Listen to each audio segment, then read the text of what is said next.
अस्सलामुअलैकुम स्टूडेंट्स, कैसे हैं आप लोग? उम्मीद है खैरियत से होंगे। तो आज हमारा जो न्यू टॉपिक है वो है न्यूक्लिक एसिड्स। तो स्टूडेंट्स सबसे पहले ये बताएंगे कि ये नाम न्यूक्लिक और एसिड्स क्यों यानी इनको दिया गया। तो सबसे पहले याद रखिएगा, न्यूक्लिक इस वजह से कहा गया क्योंकि ये न्यूक्लियस के अंदर पाए जाते थे, इस वजह से इनको न्यूक्लिक कहा। एसिड इसलिए कहा क्योंकि ये जो है थोड़े एसिडिक थे नेचर में, इसलिए इनका नाम न्यूक्लिक एसिड पड़ा। तो Friedrich Miescher, a Swiss physician, isolated a new compound from nucleus of the pus cells।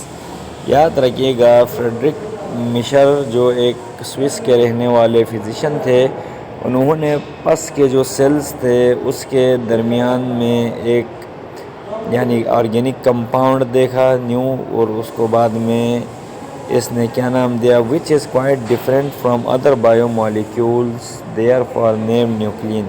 ये बाकी बायोमोलिक्यूल्स की निस्बत डिफरेंट था, तो इस वजह से इसने इसका नाम क्या रख दिया, न्यूक्लियन रख दिया। और it was found that nuclein had acidic properties. और फिर ये जो ऑर्गेनिक कंपाउंड था इसकी एसिडिक प्रॉपर्टीज़ थी। It was hence renamed as nucleic acids, और बाद में इसको न्यूक्लिक एसिड्स नाम दिया। ये सेल था, सेल के अंदर ये सेंटर में न्यूक्लियस होता है स्टूडेंट्स, और न्यूक्लियस के अंदर ये जो ऑर्गेनिक कंपाउंड था ये बाकी बायोमोलिक्यूल से डिफ़र करता था। पहले इसका न्यूक्लियन नाम दिया, फिर इसमें एसिडिक प्रॉपर्टीज़ थी, इसलिए इसका न्यूक्लिक एसिड नाम पड़ा। तो ये आपको पता चल गया स्टूडेंट्स हिस्ट्री के बारे में। अब इसकी थोड़ी हम आपको स्ट्रक्चर बताते हैं कि इसका स्ट्रक्चर कैसा है, यानी ये कैसे बना हुआ है। तो न्यूक्लिक एसिड्स पॉलीमर्स हैं। एक याद रखिएगा, ये यहाँ पर देखें, ये एक रिंग है कार्बन की, ये दूसरी रिंग, ये तीसरी, ये चौथी और ये पांचवी। तो ये एक हमारे पास कहलाता है 5 शुगर कंपाउंड। ये देखें, ये 5 शुगर इसलिए कि कार्बन नंबर 1 यहाँ अटैच है, कार्बन नंबर 2 इधर, कार्बन नंबर 3 यहाँ पे, कार्बन नंबर 4 और ये कार्बन नंबर 5। तो पेंटोज इसलिए कहा जाता है इसको क्योंकि यहाँ पे 5 कार्बन के एटम हैं। पेंट कहते हैं 5 को, ओज हमेशा शुगर्स को, और ये कार्बोहाइड्रेट्स में आता है, इसलिए इसको पेंटोज नाम दिया। तो न्यूक्लिक एसिड में एक तो पेंटोज शुगर होता है। इसके स्ट्रक्चर की बात करें, अच्छा, polymer of 5 sugar based compound called nucleotide. और इसके साथ क्या होता है, एक फॉस्फेट ग्रुप भी अटैच होता है, साथ नाइट्रोजनस बेस अटैच हो, तो इसको हम कहते हैं न्यूक्लियोटाइड। तो ये 3 चीज़ें चाहिए। Nucleic acids are linear unbranched polymers. ये हमेशा याद रखिएगा, कार्बन कार्बन स्ट्रेट चेन बनाते हैं, इसलिए इनको लीनियर या अनब्रांच कहा जाता है। DNA is the polymer of deoxyribonucleotide and RNA is the polymer of ribonucleotide. तो डीएनए कहते हैं डीऑक्सीराइबोन्यूक्लियोटाइड और आरएनए कहते हैं राइबोन्यूक्लियोटाइड। अब देखते हैं जी कंपोजिशन ऑफ न्यूक्लियोटाइड्स। जैसे हमने बताया था कि ये जो न्यूक्लिक एसिड्स किससे मिलके बने हैं, न्यूक्लियोटाइड्स से। तो न्यूक्लियोटाइड्स असल में न्यूक्लिक एसिड के मोनोमर्स हैं। मोनोमर कहा जाता है जिसमें 1 यूनिट हो। जैसे ये एक मोनोमर है हमारे पास, जिसमें क्या होता है, which is pentose sugar based. एक तो इसमें क्या होता है, एक पेंटोज शुगर होती है जो अभी बताया था, इसमें 5 कार्बन एटम्स हैं, और ओ ऐसी ओज यहाँ पे भी आ जाइए, शुगर्स होते हैं। तो इनमें pentose sugar based where a nitrogenous base molecule attached at its first carbon. तो अब इसके ये देखें, ये कार्बन नंबर 1 है यहाँ पे, ये कार्बन नंबर यहाँ पे 1 होता है। इसके कार्बन नंबर 1 के साथ एक नाइट्रोजनियस बेस अटैच होता है। Nitrogenous base molecule attached at its first carbon and phosphate is attached eight 5th carbon. और ये यहाँ याद रखिएगा स्टूडेंट्स, हमने बताया कि ये कार्बन नंबर 1 के साथ एक नाइट्रोजनियस कंपाउंड अटैच होता है, नाइट्रोजीनियस कंपाउंड अटैच होता है और ये कार्बन नंबर 5 के साथ एक फॉस्फेट ग्रुप अटैच होता है।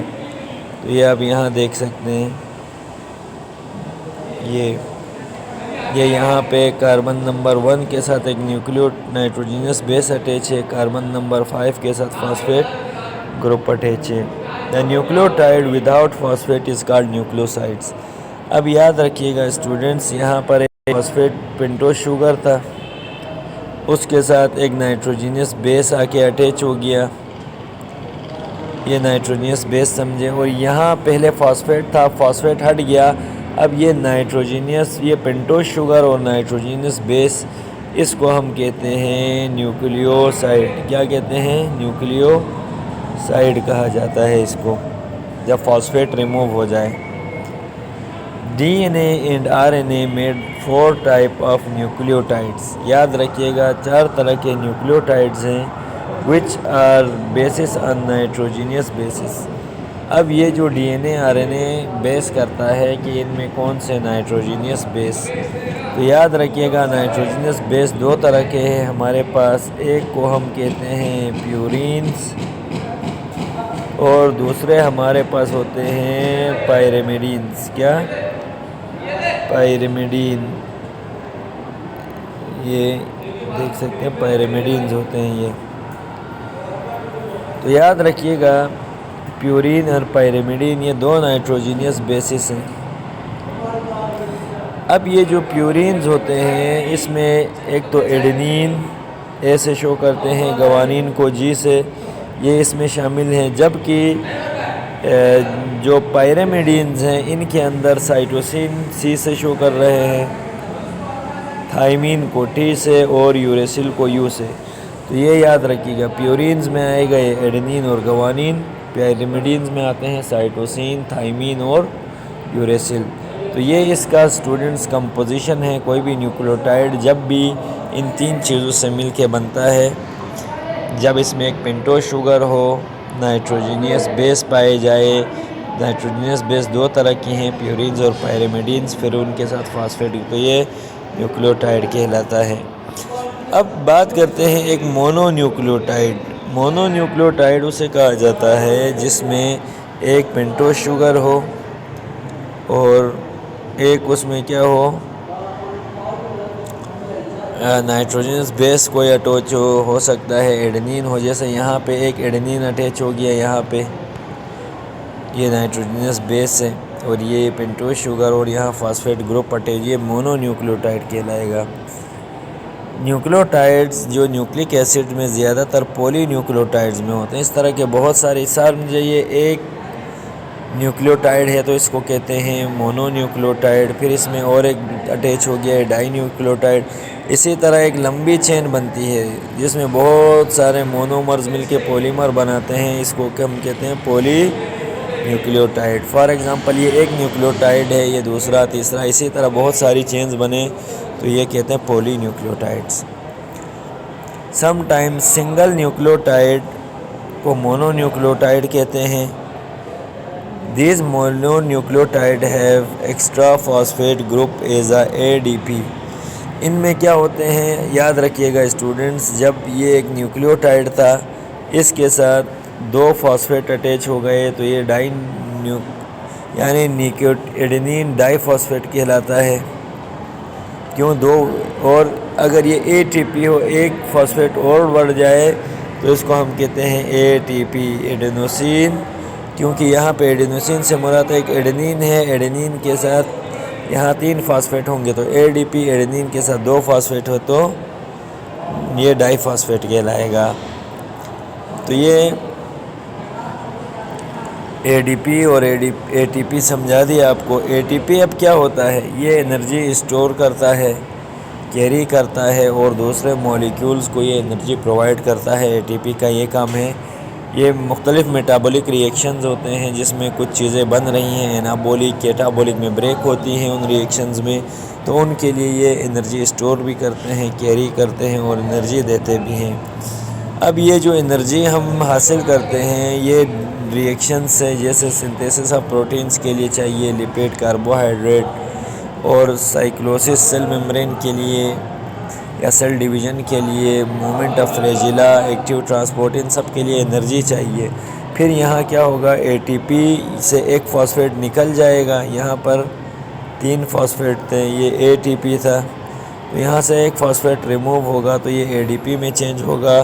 तो ये कितनी कैलोरी की 7.3 किलो कैलोरी पर मोल या 31.81 किलो जूल पर मोल एनर्जी इनसे रिलीज़ होती है। तो स्टूडेंट्स, मोनोन्यूक्लियोटाइड भी आपको समझ आ गया, जिसमें यानी एक शुगर क्या होता है, मॉलिक्यूल पाया जाता है। अब डाई न्यूक्लियोटाइड क्या होता है, याद रखिए, ये एक न्यूक्लियोटाइड था, यहाँ पे आके दूसरा न्यूक्लियोटाइड मिला फॉर एग्ज़ाम्पल, तो ये अब कहलाएगा डाई न्यूक्लियोटाइड। या इधर देखते हैं, जैसे यहाँ एक पेंटोज शुगर, राइबोस हमारे पास एक पेंटोज शुगर है, इसके साथ एक नाइट्रोजनस बेस अटैच हुई और यहाँ फॉस्फेट ग्रुप अटैच हुआ। फिर यहाँ एक दूसरा न्यूक्लियोटाइड भी इसके साथ अटैच हुआ और इसी को हम कहते हैं, यहाँ ये एक न्यूक्लियोटाइड था, ये दूसरा, तो ये डाई न्यूक्लियोटाइड कहलाएगा। 2 न्यूक्लियोटाइड्स आर कोवलेंटली बाउंड, और इनके दरमियान ये जो बाउंड है, ये जो लकीर से ये बाउंड है, ये हमेशा कोवलेंट बाउंड होता है, याद रखिएगा, जो शेयरिंग ऑफ इलेक्ट्रॉन से बनता है। और इनसे जो कंपाउंड फॉर्म होगा ये डाई न्यूक्लियोटाइड है। और इसमें से जो हमारे पास NAD, ये एक डाई निकोटीनामाइड डाई न्यूक्लियोटाइड, क्योंकि इसमें 2 न्यूक्लियोटाइड्स हैं। और ये निकोटीना इसलिए कहा, ये एक विटामिन निकोटीन के साथ अटैच होता है, इसलिए इसको निकोटीनामाइड कहा। और यहाँ पे ये कोएंजाइम का काम करता है और ये रिडक्शन और ऑक्सीडेशन में इसका काम होता है। और ये जो NAD के पास 2 इलेक्ट्रॉन्स ये कैरी करता है या 2 प्रोटॉन्स, और ये क्या होता है बच्चे, जैसे NAD था, इसके साथ 2 हाइड्रोजन आके मिल गए, तो ये क्या कहलाएंगे। फॉर एग्ज़ाम्पल यहाँ आपको डायग्राम से समझाते हैं, जैसे यहाँ से एक हाइड्रोजन निकला NAD से, यहाँ से ये NAD से यहाँ के NAD था पहले, अब NADH2 होगा, क्योंकि हमने पहले का इसके पास 2 इलेक्ट्रॉन्स होते हैं जो ये डोनेट करके H2 बनाते हैं। या FAD भी एक डाई न्यूक्लियोटाइड है हमारे पास, तो ये भी समझ आ गया होगा आपको। अब देखते हैं फॉर्मेशन ऑफ फॉस्फोडाइईस्टर बाउंड।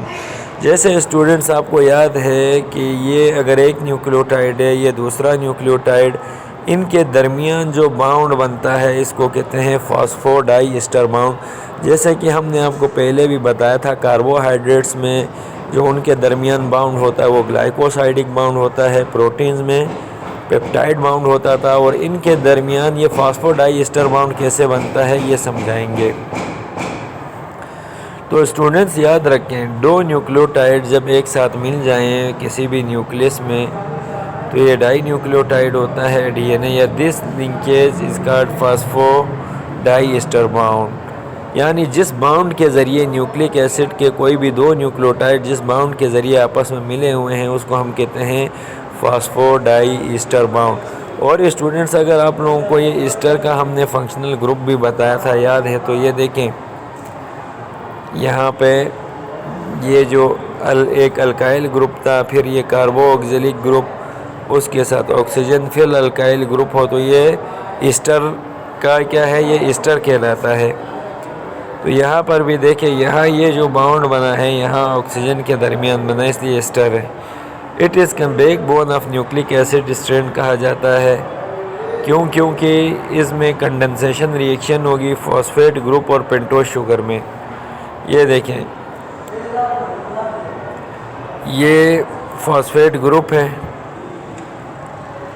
ये फॉस्फेट ग्रुप है और ये पेंटोज शुगर है। इनके दरमियान क्या होगी, कंडेंसेशन होगी, यानी इसके OH और H मिल जाएंगे between phosphate and pentose sugar. So it is defined a chemical bond between 2 hydroxyl group in phosphoric acid. इसमें 2 फॉस्फोरिक एसिड के हाइड्रोक्सिल आएंगे और शुगर्स, और वहाँ पे ईस्टर बाउंड फॉर्म होगा, तो इसको हम कहते हैं फॉस्फोईस्टर बाउंड।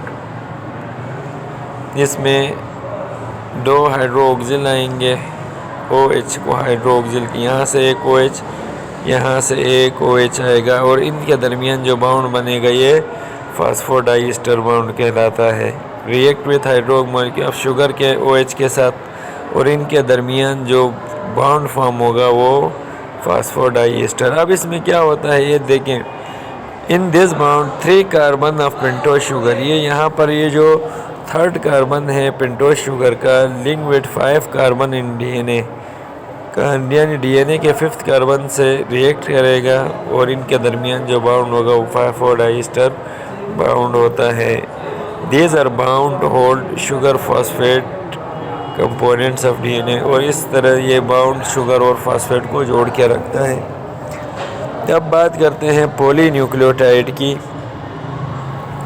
तो स्टूडेंट्स याद रखिएगा, पॉलीन्यूक्लियोटाइड्स ज्वाइन होते हैं together and form polymers like DNA और RNA। इनके अंदर जो पॉलीमर DNA या RNA होता है और वैरायटी ऑफ रोल प्ले करते हैं लिविंग ऑर्गेनिज्म में, जैसे हेरिडिटरी पेरेंट्स ऑफ स्प्रिंग में जो खसूसियात इन्हीं पॉलीन्यूक्लियोटाइड्स के ज़रिए ट्रांसफ़र होती हैं और जेनेटिक इंफॉर्मेशन DNA की फॉर्म में इसमें स्टोर होती है।